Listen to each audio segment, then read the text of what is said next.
अजी सुनते हो, मैंने कल के लिए कुछ प्लान बनाया है। बाहर चलें क्या कहीं घूमने? रामू अपने घर में सबसे बड़ा लड़का था। उसकी पत्नी जया उससे उम्र में करीब 10 साल छोटी थी। जया थोड़ी मटकती सी, इतराती सी, पतली, सुडौल, गोरी और बेहद ही खूबसूरत औरत थी।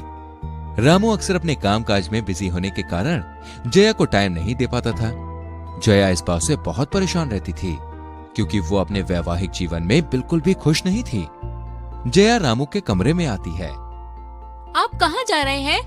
अरे वो मुझे कुछ काम आ गया अचानक से ऑफिस में, तो उसी सिलसिले से मुझे कुछ दिनों के लिए शहर से बाहर जाना होगा। आपने मुझे पहले बताया ही नहीं इस बारे में।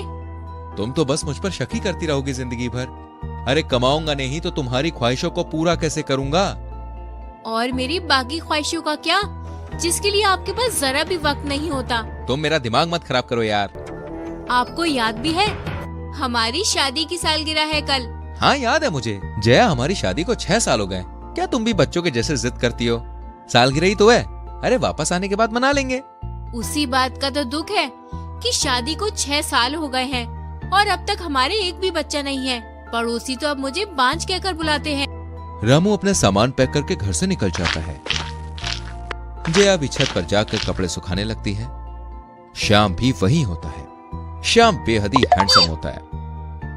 जया जब उसे देखती है तो उस पर उसका मन मोहित हो जाता है। फिर जया वहां से किचन बर्तन मांजने चली जाती है। भाभी जरा मुझे टॉवल पकड़ा देना।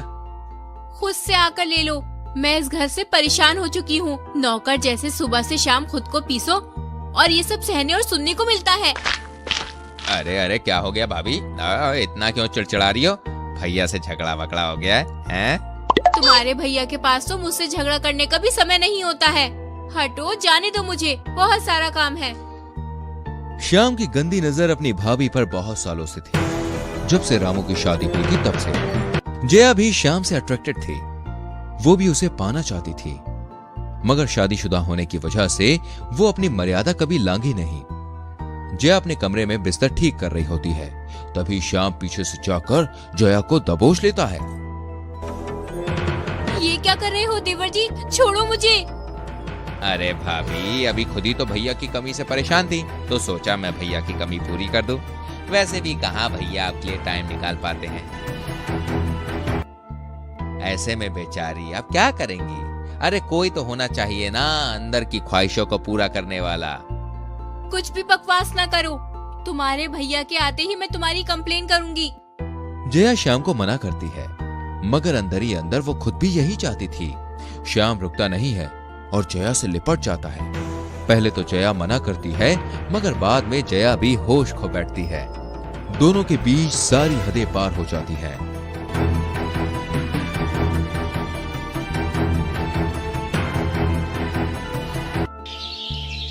सुबह होते ही जब जया की नींद खुलती है तो वो परेशान हो जाती है। क्या क्या पाप हो गए ये मेरे से? जया झट से अपने कपड़े पहनती है और किचन में चली जाती है। जया को लगता है कि कहीं रामू उसे छोड़ ना दे।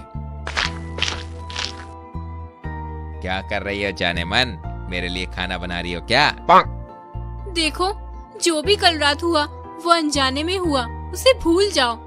अरे मैं तुमसे प्यार करने लगा हूँ जया, ऐसे कैसे मैं तुम्हें भूल जाऊं?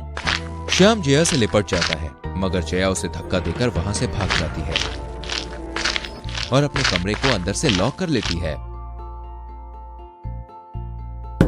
जया, जया, जया, जया। आप इतनी जल्दी आ गए? आप तो परसों आने वाले थे ना? क्यों, मुझे देखकर तुम खुश नहीं हो? अरे तुम ही तो बोलती थी कि मैं टाइम नहीं देता हूं तुम्हें। तो मुझे अपनी गलती का एहसास हुआ और मैं छुट्टी लेकर चला आया वापस। वैसे भी आज हमारी शादी की सालगिरह है। देखो, मैं तुम्हारे लिए कुछ उपहार लेके आया हूं, जिसे देखकर तुम खुशी के मारे नाचने लगोगी और अपनी सारी शिकायतें भूल जाओगी। क्या है, बताओ ना। अरे बताऊंगा बताऊंगा, थोड़ा सब्र रखो। सब्र का फल मीठा होता है। उससे पहले जाके जरा एक कप चाय तो पिला दो, बड़ा थक गया हूं मैं। जया शांत होकर चाय बनाने चली जाती है। तभी श्याम पीछे के दरवाजे से अंदर आता है। जया, तुम रामू को तलाक दे दो। अरे मैं तुम्हें सारी खुशियां दूंगा दुनिया की। तुम तो कोई काम भी नहीं करते हो, सारा दिन नल्ला जैसे फिरते हो, सारा दिन नल्ले जैसे फिरते हो। तुम खुद को तो पहले खुश रख लो। जया रामू को चाय देती है। चलिए अब बताइए, क्या उपहार लाए हैं आप मेरे लिए? ये देखो। वाव, ये देखो। वाव, ये कितना प्यारा डायमंड सेट है। ये तो मुझे हमेशा से चाहिए था। अरे पागल, इसीलिए तो कई दिनों के लिए मैं शहर से बाहर गया था। जया रामू की बात सुन के भावुक हो जाती है।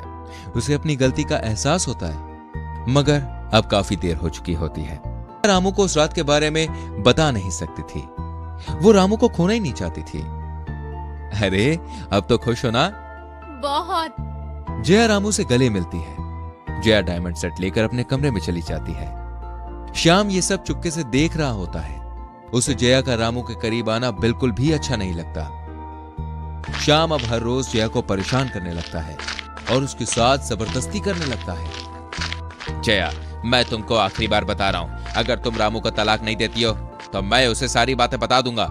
जो भी हमारे बीच उस रात हुआ, तुम रामू के करीब कैसे आ सकती हो? पति है वो मेरे, मैं उनके करीब जाऊं भी तो तुम्हें इससे क्या? तुम हो कौन?